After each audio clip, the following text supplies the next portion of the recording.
U svijetu ledene trave, visoko na velebitskim padinama, koje kao da su bliže oblacima i snu nego zemlji i javi, šetnja se pretvara u gotovo mistični doživljaj.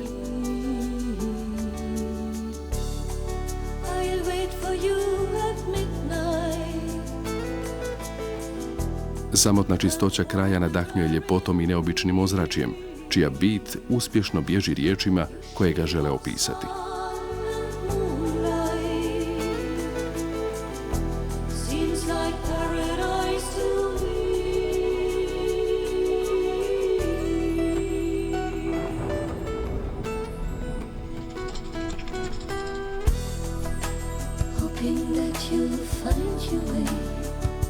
A uz padinu ispod sedla, vješto skrivena od glavnih udara bure, nalazi se stara lugarnica preudešena u planinarski dom.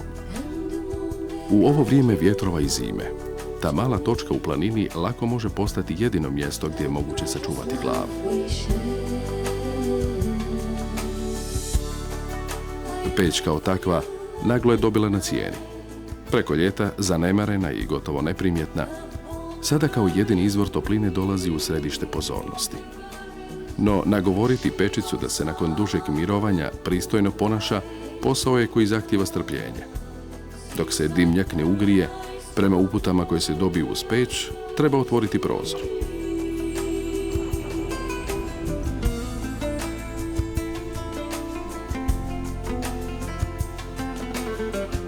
Iznenada toplina izmamila je malenog zimskog spavača na svjetlost dana.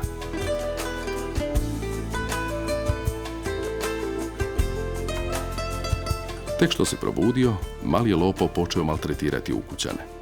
Jurio je noću ugrijenom kuhinjom, griskao koješta, te uživao u buci rušići stvari s police. Toj se nevolji nekako moralo doskočiti, pa je sljedeći dan probao na izdržavanju kazne, zatvoren u prozor.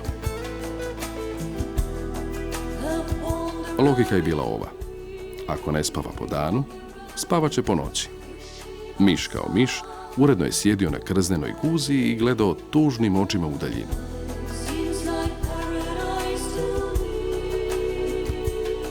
Svojom skrušenom pozom slao je jasnu poruku. Malen sam i uplašen, pustite me da idem. Mišja se taktika pokazala vrlo dobrom, te je uskoro bio opet na slobodi.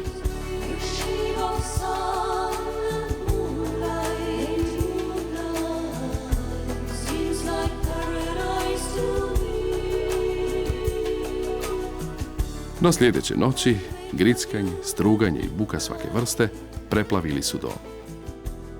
Vani su bura i pahulji snijega i nadalje plesali svoj ples, vrteći se i rušići pritom u dubinu.